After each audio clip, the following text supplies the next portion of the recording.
তো যেদিন ওই হঠাৎ করে, এটা কেউ জানতো না, কেউ এটা আশা করেনি, মানে কেউ প্রস্তুত ছিল না এরকম একটা ঘটনা ঘটবে। ফিল্ম ফেস্টিভ্যাল চলার সময় হঠাৎ করে অনিক দত্ত একদিন ফিল্ম ফেস্টিভ্যালের একটা সেমিনার এই বলে দিলেন যে পৃথিবীর আর কোথাও এই জিনিস হয় না যে আমাদের পশ্চিমবাংলায় হয়, ফিল্ম ফেস্টিভ্যালে মুখ্যমন্ত্রী এতগুলো ছবি। তো সেই সময় মঞ্চে বসে, আমি কারোর নাম করতে চাই না, সেটা হয়তো এখন সেই অবকাশ নয়, কিন্তু অনেক স্বনামধন্য তথাকথিত পরিচালকও সেই সময় বলেছিলেন, তারা একটু অস্বস্তিতে পড়ে গেছিলেন যে না না আবার এইসব কেন, সরকারকে চটিয়ে দেওয়া হচ্ছে কেন।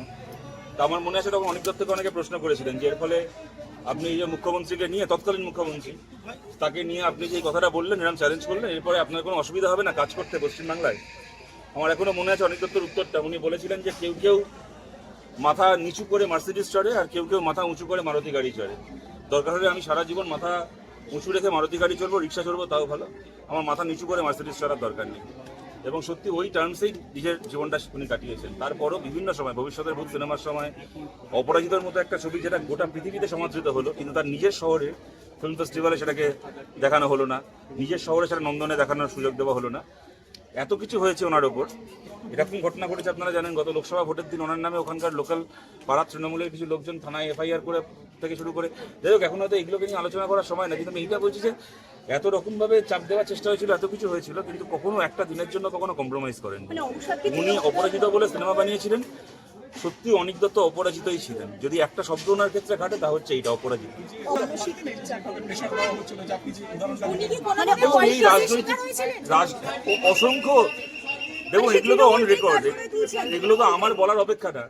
উনি যে অসম্ভব রকমের, আগের সরকারের সময় উনি যে অসম্ভব রকমের বাধার সম্মুখীন হয়েছিলেন, এটা ঘটনা, কিন্তু সেই বাধার জন্য উনি ডিপ্রেসড হয়েছিলেন বলে আমার মনে হয় না। উনি সেই কারণে ভেঙে পড়ার মানুষ নন। নিশ্চয়ই হয়তো ওনার কিছু মানসিক যন্ত্রণা অন্যান্য কারণে থাকতে পারে, শরীর স্বাস্থ্য নিয়ে থাকতে পারে। উনি খুবই অসুস্থ ছিলেন, এটা ঘটনা। কদিন আগেই এই আমৃতেই খুব ক্রিটিক্যালি অসুস্থ হয়ে একদিন মাঝ রাত্রিবেলা ফোন করলে যে নিঃশ্বাস নিতে পারছি না আমরা, অত রাত্রিবেলা আবার সে কয়েকজনকে পাঠিয়ে অ্যাম্বুলেন্সের ব্যবস্থা করে আনা হলো।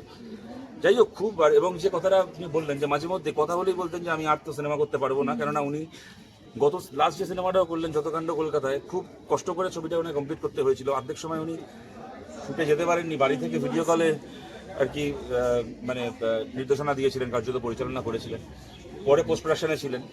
তো কিন্তু আবার এটাও বলছি, আবার ইদানিংকালে একটু সেরেও উঠছেন আস্তে আস্তে। ওনার সাথে কথা হচ্ছিল, আমি জানি হাসানদার সাথে কদিন আগেই কথা হলো পরের ছবিটা করার জন্য। উনি খুব উৎসাহ নিয়ে তার প্রি প্রোডাকশনের কাজ শুরু করবেন, সব কথা হলো।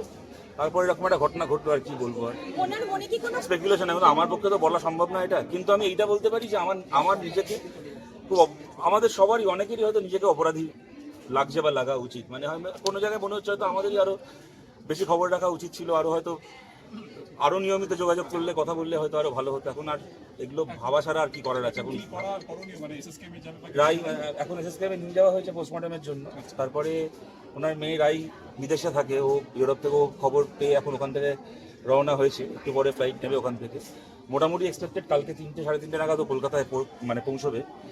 তারপরে ওর সাথে কথা বলেই সরকারের পক্ষ থেকে রুদ্রনীল ঘোষ এসেছিলেন, তিনি অফার করেছেন, আমরা তার জন্য তার কাছে কৃতজ্ঞ। তারা বলেছেন তারা নন্দনে নিয়ে যেতে চান। এবার এই ব্যাপারে তো ফাইনাল ডিসিশন পরিবারই নিতে পারে, তো সেটা বৌদিও বললেন যে রায়ের সাথে কথা, ওনার মেয়ের সাথে কথা বলেই ফাইনাল সিদ্ধান্ত ওনারা নেবেন। যাই হোক, তারা মিলে যা ঠিক করবেন সবাই মিলে সেটাই হবে। হ্যাঁ, কিন্তু যা হবে কালকে 3টে সাড়ে 3টের পরে।